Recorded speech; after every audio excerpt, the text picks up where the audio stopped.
Welcome to the Three-Man Weave Show, hosted by SportsbookReview.com. Thanks for joining us on this Thirsty Thursday. It's a small slate, but these teams don't deserve any less of our love.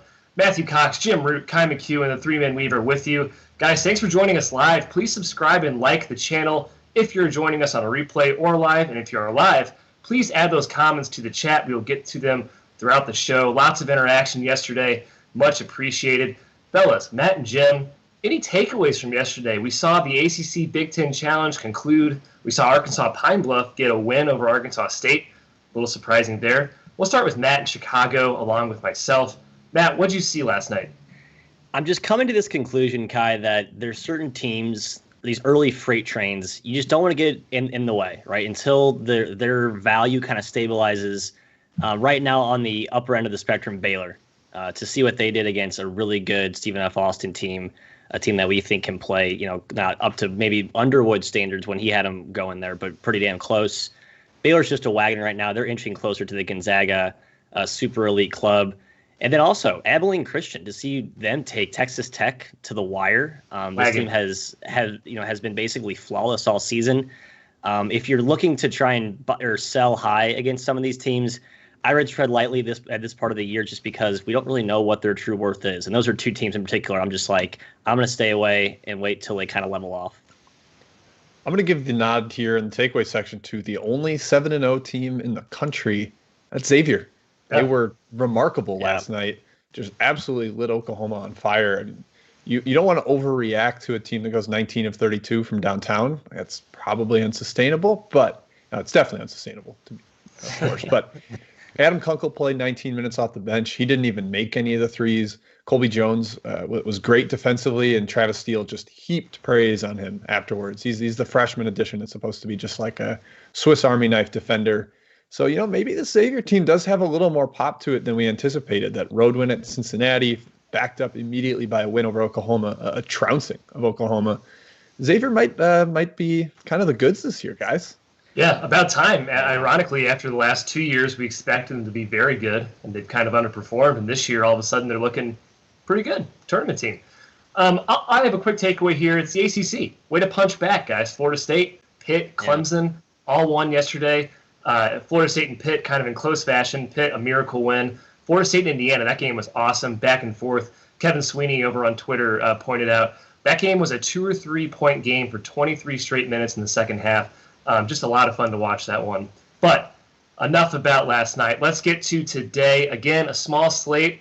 We're going to cover as many games as we usually do on this show. Let's start with San Diego State at Arizona State. By far the marquee matchup in this one. This one was -4 in favor of Arizona State. The line has come crashing down this morning, right before our show started, actually. San Diego State looking to do what they did to UCLA, to Arizona State. But the Sun Devils have a lot more firepower. We're going to Jim for the first one here. Jim, which way do you lean? And are you a Dutcher guy or are you a Hurley guy? I'm way more Dutcher in that discussion. Yeah. I think he's proven a lot more. I mean, he had a top 10 team last year. It was very impressive at San Diego State. But to beat ASU or to even sort of neutralize them, you have to keep their guards in front. There's a ton of ball handlers, a ton of guys that can just put the ball on the floor and get into the lane, whether it's Martin or Verge or Jalen House. Like, they've got so many guys that can just drive on you. But San Diego State plays kind of a pack line-esque scheme. They're going to be in gaps helping. They've got some pretty solid individual defenders. I think this one sets up decently well for San Diego State in that regard, but Arizona State can also shoot over the top a little bit, so I'm nervous. I probably lean towards the over, especially the number has come down. So, maybe somebody knows something, but I would lean the over. Just Arizona State games seem like solid over bets, even though the Cal game didn't quite get there. Matt, I think you're kind of more into a side here, aren't you? Yeah, I'm leading the text, Jim. I wonder if that movement on the total is related to Marcus Bagley. It's being confirmed that he will not play tonight, but they are getting Alonzo Verge back. And so what you're going to have there is basically you have the two dynamo guards for Arizona State, Remy Martin and Alonzo Verge. They're kind of feast or famine type scorers. Martin's more consistent. Verge last year really, hit his stride down the stretch, but he's over his career, been very volatile. They're both on the shorter end of the spectrum. I like that San Diego State has long, physical guards and wings to match up with those guys. Trey Pulliam, Jordan Shackle, and A-Rop there. I think that length can bother the shorter guards, but I mean, these Sun Devils dudes, they're quick. They can get into seams. So I think, as Jim mentioned, the pack line should play well if they can keep them out of the paint. Unless Arizona State makes 15 or 12 to 15 threes, I think the Aztecs take care of this one pretty easily, actually. Yeah, the Aztecs need to shoot. They need to control the glass. Those are the two keys for them in this game. I also lean towards San Diego State, but at the line currently, I think I see 3. I heard it got down even lower than that. Could be my book is delayed here. But that's the way we are leaning on that game. We'll move on to a non-conference game with 2 Summit opponents. In fact, we have a 2-pack special here. The first one, North Dakota State versus South Dakota State at the Pentagon. Beautiful venue in Sioux Falls. This one features the Jack Bunnies, guys, a team we've been riding so far early in the year. Matthew, we'll start with you. I know you're a big Jack Bunnies guy, but North Dakota State's been pretty tough early on. Yeah, I mean, you look at just the last 3 matchups between these teams, Kai. They're always close. I had 5 points, 3 points in overtime. I believe the last 3 when these two teams squared off. Last year, both bouts were very competitive. Yeah, as you mentioned, North Dakota State's been very impressive, even without who we thought would be their projected point guard, in Donald Carter. They seem to have maybe slowed the pace down. They're playing more controlled. So they've adapted to life without him. South Dakota State doing exactly what we thought, right? They have all the shooters dotted around the arc surrounding Big Dougie Wilson inside. They have an identity here. I don't really have a strong lean. I just think it's going to be a good basketball game. I'm looking to watch. Jim, where do you stand here? I lean a little bit towards the dog and the under if I had to pick, just because they're very familiar with each other. The coaches definitely know each other. Henderson's only in year 2 at South Dakota State, but he was on Otzelberger's staff before that, so they're definitely they know what each other want to do, and so it's hard to really value the favorite in that sort of setting. But yeah, if they can't stop Wilson one-on-one down low, then they're kind of in for a long day, because South Dakota State's ball movement is elite. They've got great shooters, guys that can put it on the floor if the defense is rotating. So I'm a little scared of this one. It is a cool little setup that they've got here with the 3 Dakota schools, basically bubbling up in the Pentagon. Yeah, and guys, I hate to do this, but I'm leaning North Dakota State in this one. In fact, they're going to be my best bet. It's a small slate today, not too many strong games, and this is more of a gut feeling than anything. These two teams know each other. They know each other very, very well. It's on a neutral floor. North Dakota State is well coached. They're going to try to control the pace in this game. I make the spread right where it is, but I have to go with North Dakota State. We'll get to the best bet section later, but want to slide that in real quick at plus 8.5. Yep, 8.5 is what I'm seeing all across the board, Chris, and everywhere else. So that's what we're giving you. Thank you. Appreciate that. And we'll move on to round 2 of the Pentagon special. I don't know if there's a name for this. But South Dakota versus North Dakota. This one opened up at South Dakota minus 1.5.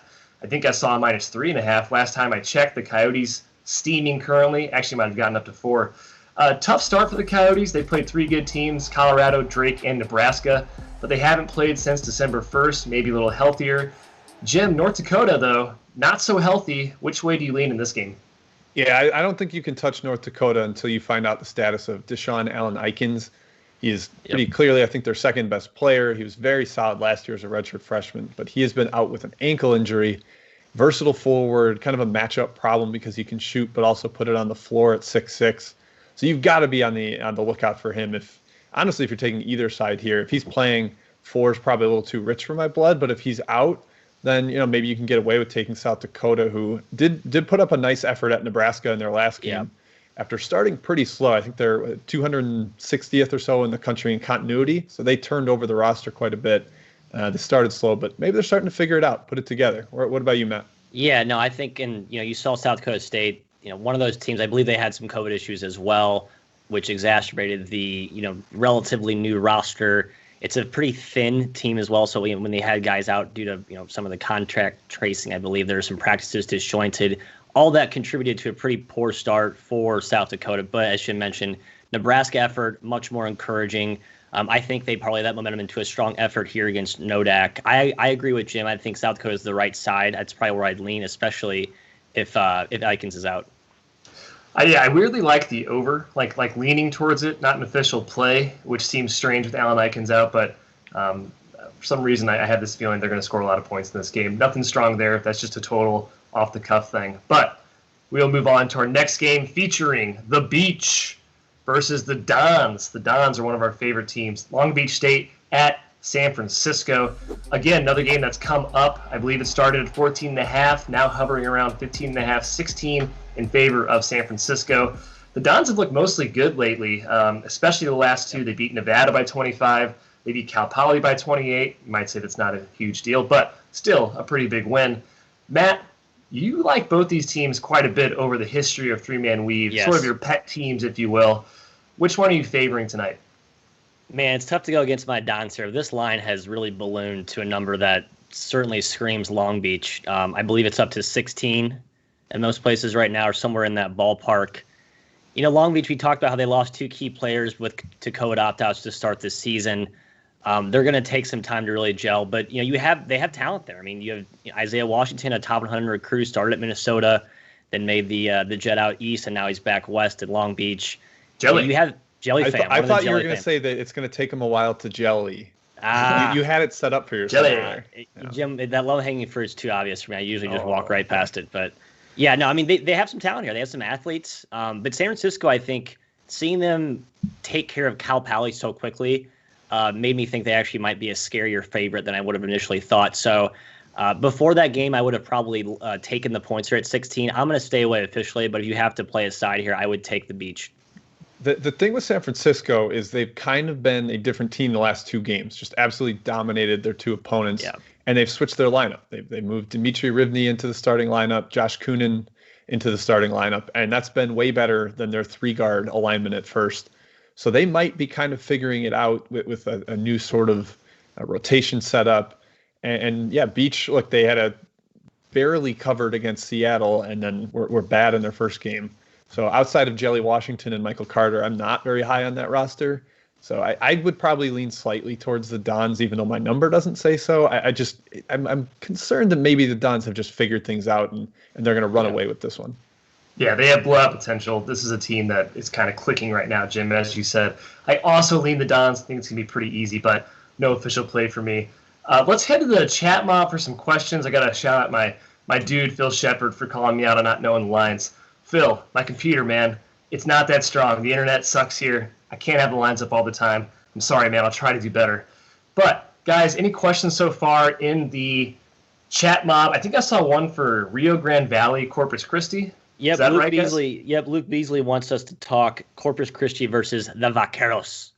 Vaqueros are, kind of a zone. They want to gamble out of the zone. Javon Levy, one of the best defensive guards in the entire country in terms of getting steals. But Sean Rea, their kind of dominant big guy, leader in usage, missed last game. So you got to check that out, track the injuries there. He's probably worth at least a point or two to the spread, just given his production so far this season.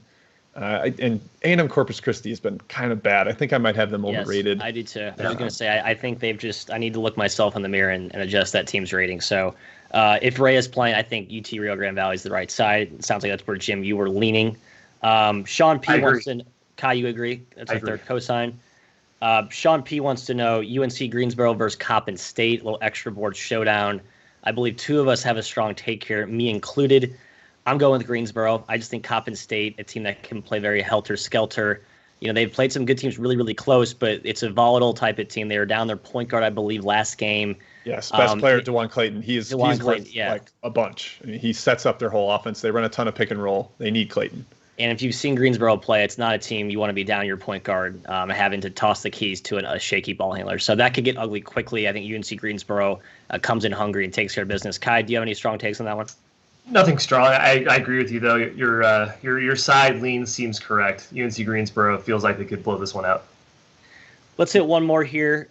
Sean L. wants to talk about Western Kentucky, the Tops, against Gardner-Webb, who are making their debut. Yeah. Jim, I believe you like the favorite here, or is that Kai? I know one of us likes the favorite here. In which one? Western Kentucky. Gardner-Webb. Oh, yeah, I like Western Kentucky. I think Gardner-Webb's making their debut. They've had COVID issues. Going on the road against a talented team, I don't want any part of Gardner-Webb. And WKU is probably prone to some letdown efforts against bad teams. They did not cover against Mississippi Valley State. But I can't take GW in their debut off of COVID stuff. That just scares me. Yeah, I agree. Yep, Jim. Can't touch Gardner-Webb, even though I do think they'll be pretty good within their own conference this year. Not touching them today. Let's move on to our main slate. Mercer at VM High. I mean, the opening spread on this game was hilarious, guys. Mercer -4 made no sense. Got slammed overnight, absolutely destroyed. It's up to like 8 points now, I believe, in favor of Mercer. VMI is scrappy. I think this team gets overlooked a little bit, but guys, the Bears have been one of our favorite teams this year. They obviously beat Georgia State and Georgia Tech. This is also the first SoCon game for these teams this year. Let's go to Jim first. Jim, any lean between the Bears and the Keydets, one of the better nicknames in college basketball? Yeah, Kai, I'm with you. I think the value has unfortunately been eaten up. Mercer's been awesome. They've shot 45% from the three-point line, so there's a chance there's some regression coming. But on the other hand, VMI's opponents have only shot 24%. So I think maybe some regression there too, especially with the kind of weird weak zone they play. It's not, they're not always challenging every shot. Kamar Robertson, a potential sophomore starter, has not played yet for Mercer, so you got to keep an eye out there, although they've clearly been fine without him, so perhaps he doesn't really matter this year. Right. But yeah, I kind of lean Mercer. VMI's been pretty decent as a big dog in SoCon games. They hung around with Furman into OT last year. They hung around with ETSU twice last year.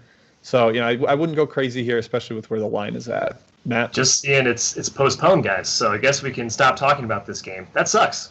That does Unfortunate. suck. I had a really good take on that game, too. I had a whole nuanced outline I was going to run through. So, yeah. All right, well, Kai, take it back. I think Matt had a winner on that game. So, unfortunately, no Mercer VMI tonight. Okay, moving on. UMKC, a.k.a. Kansas City. I believe that's what they go by now, just Kansas City, trying to rebrand themselves, versus Minnesota. The Roos versus the Gophers. Minnesota's 5-0, but they've dropped 17 spots in KenPom's rankings, guys, kind of subtly. Almost every game has been a struggle for them so far. Their offense seems to be still settling in. They've been just awful shooting the ball. And UMKC's not bad. Billy Donlin really likes to slow things down, maybe keeps it close in what could be a huge spread. What is a huge spread? It's around 18 currently, 17.5 maybe. Matt, what do you think about the Roos versus the Gophers? Kai, I love the Don. Billy the Don Donlin. Billy the Don. He's fantastic. We've been a fan of his since he came, he's a Luke Yaklich disciple, the defensive guru, now at UIC, formerly of Michigan. I watched UMKC play twice this year. They played Kansas State, which I know that game now looks a lot worse, given what we've seen Kansas State sort of fade into oblivion. But what I know I'm going to get tonight as a UMKC backer is a slow, methodical pace, a very well connected defensive team. And the Roos have some defensive stoppers to throw on Marcus Carr. And basically, Minnesota's turned into the Marcus Carr show. The supporting cast has been very, inefficient, inconsistent. Carr's an All-American type talent, but I think UMKC has a couple horses to check him. They keep that game like maybe a mid-60s, low 60s possession type game, and they stay inside the number. Jim, where are you at here? Yeah, Matt, the key guy you're kind of alluding to is Brandon McKissick. He was an all defensive player in the WAC last year, strong, stout guard from your guys' home in St. Louis. Yeah, I think he'll be a solid matchup for Carr. I mean, Carr can still, put up 25 and 5. It's what he does. But I like UMKC here. The big angle for me, and this is my best bet. I will just go ahead and put the curse on KC already. Plus 17.5 UMKC.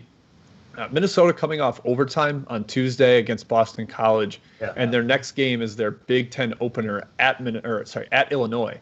So definitely a possible look-ahead spot, kind of a sandwich even after the overtime effort. So I'll go KC to stay inside the number, hopefully hang tight, maybe even a first half too if Minnesota's a little bit sleepy. Yeah. But yeah, best bet plus 17.5 there for me. Yeah, Billy Donlin, a coach we also love because he's always one of the coaches that tells outlets to rank them dead last in the country. He likes being ranked last. It's kind of his shtick. He's a good guy. Jim's talked to him a few times. But moving on to UC Riverside at Northern Arizona. The UC Riverside opened at, I believe, -6, came down a little bit, 5.5-ish, 5 even. NAU looked pretty terrible against Arizona coming out of quarantine, probably pretty expected. They're young. They're a new team under Shane Burkhardt. Again, I said I liked him previously on the show. Really think he's a great coach. And Riverside hasn't really missed a beat, guys, without Magpayo, who's been coaching from the virtual sidelines. Plus, keep in mind, Magpayo. I think Magpayo's been there, hasn't he? I think he just missed the first game. Back? Yeah, okay, he had the birth of his child. He missed the first one. Okay, well, that's a good reason. I confuse them with Upstate. I think Upstate's Dickerson, who's coaching virtually. Chat mob. I will that to this, though. Magpie took over for David Patrick late in the offseason, so still an impressive job he's done for UC Riverside. Matt, you're usually a UC Riverside guy, so are you heading that way once again tonight? The Highlanders, I believe their mascot is. Yeah, I'm actually going the other way on this one. Very small, close your eyes type bet here because Riverside's looked really, really good. Although when you consider their opponents, the Washington win, while very impressive, we've seen Washington be a shell of themselves. Denver is basically atrocious, and that's putting it kindly. So you kind of have to take those two efforts with a grain of salt, in my opinion. They are getting used to playing without Kyle McRae, their 7-foot fulcrum from last year. They basically replaced him with a St. Mary's transfer, Jock Perry, who's been phenomenal for them. Yep. Mag Pale just has all these size and trees up front, and Northern Arizona will be hard-pressed to score inside the arc. They're going to need a big shooting performance, I think, from long distance. They have some shooters, but I actually think the under is the better play here. I see it got bet down, though, to 128, so I'd probably stay away at that price. But I think it's a low-scoring game, and if you're willing to take 5.5, 6, that's probably the right side with NIU. Jim? Yeah, I don't think either offense wants to run. Northern Arizona's 302nd in average possession length. Riverside is 293rd. So, clearly those teams will want to play in the half court offensively. But, yeah, that doesn't bode well for NAU. Cam Shelton's a nice point guard who can kind of shoot a little bit, slash some, but he doesn't have a lot of weapons to kick to. And against this Riverside defense that is very good, I'm pretty worried about NAU. I did take it small too at 6, but I personally wouldn't recommend it at 5.5. I think you stay away there. Yeah, I also took it small at 6. Again, not recommending anybody do it. Just have to throw something on it when my number leans that way. Cameron Shelton is going to be one of the highest used players in the country this year for Northern Arizona. If you like watching good point guards, he's one of the mid-major point guards to watch this year. Okay, before we get to best bets, guys, remind you to please like the channel and subscribe if you haven't already. Again, helps us out, helps our findability, helps us grow. Appreciate all the comments. I love seeing all the chat every single day, even the negative stuff. I love it. It's great. I love the back and forth. We're going to Jim's pick first for best bet. He already said it, but let's reiterate it for the good folks at home. Yep. Kansas City plus 17.5 at Minnesota. Again, I think that spot is right. I think the style of the game is right. I just like the Kangaroos there. I think their defensive style will maybe stymie Minnesota, and you get a sleepy Gophers team potentially. Matt, what about you? I have no best bet of the day. I will still endorse and make an official other pick. You got to choose one. You can't not have a best bet, Matthew. That's not the way this works. The show. Okay. Well, I'm just tired of losing. Well, I lost my one last night, so I'm a little bit gun shy, I suppose. I will still take San Diego State, even though the value's been sucked out. I will stick to my guns. Obviously, I would like to get it at 4, but I'd see it 2, 1.5, 1 in some places. It's actually up to 2.5, 3. So maybe some buyback there. Arizona State, good. Hop in if you can get 3, folks. I like the Aztecs. I think they can neutralize what Arizona State does on offense. And again, I think the Bagley out, Verge in is actually it works against the Sun Devils in this matchup. Kai, where are you at? I'm going North Dakota State plus 8.5. Pure gut bet for me. Again, they're at the Pentagon, a neutral site. These teams know each other very well. Conference foes in a non-conference game. Dave Richmond, fantastic coach. He's proven he can stick it close to better teams already this season. So I like the Bison catching that many points. Guys, I think that's it. I don't see any other comments. Jim, you had a comment? There's only one more main board game, so let's talk about it quick. Okay. Just to say we covered the entire main board. We got Portland at Oregon State, two teams that I think we're all collectively pretty low on. Yeah, we're looking at about a spread of 14. I kind of think Portland just hangs around because Oregon State isn't good, and I'm not very interested in take the Beavers as a 14-point favorite. But I don't know. Do you guys have a strong lean either way there? Jim, I think Oregon State should not be favored by 14 against anybody. So I completely agree. Portland. I have not. Yes, that's my take in a nutshell. I think Oregon State is the worst team in the Pac-12, and them laying 14. I mean, I just saw them lay 9 against Wyoming and lose outright. Portland, while not as good as Wyoming, can have a couple guys that can get hot. 14's too much. Yep, agreed. All right, I mean, unless Chat Mob has any other games they want us to hit, then we are. We got one. We got one. Ryan Dearden, East Carolina, North Florida. Okay. Extra gamer. North Florida for me. Go Ospreys. I'm on the Ospreys as well. I was against them last game. I think I was on the right side. We got kind of screwed with Florida Atlantic not making free throws down the stretch. But the Birds of Prey seem to have, one game, so it's a small sample size, but they kind of figured out the pecking order without Carter Hendrickson. They're obvious, by far their best player. I think Jim talked about this in our podcast. When you get early in the season, these funky X and O schematic matchups, it's tough to prepare for something like a North Florida zone, which is one of the most unique things in college basketball. I think East Carolina struggles to solve that in kind of a quick turnaround. So I'll take the points there in the sprees. The one thing that worries me matchup-wise is that North Florida zone basically encourages you to give it to somebody at the free throw line, and he can just do whatever he wants, attack one guy under the basket. And yeah, that's Jaden Gardner, their best player, a first-team All-American Conference guy. Yes, so he could potentially go for like 35 and 15 in this one. Just North Florida is pretty small up front, but numbers a little bit too high. I would agree with you guys. Then see the injured guard. His last name is Allen Ikens. It's a hyphenated last name. Yeah, Deshaun Allen Ikens. Yes. All right. I think that's it, guys. Again, thanks for joining us. We will be here tomorrow again. Once again on Friday, 9 a.m. Central. Monday through Friday is our showtime. We are punctual. Yeah, bigger slate tomorrow. Great. Bigger slate tomorrow. Yeah. Lots more games to talk. Have a nice night. Have a good day.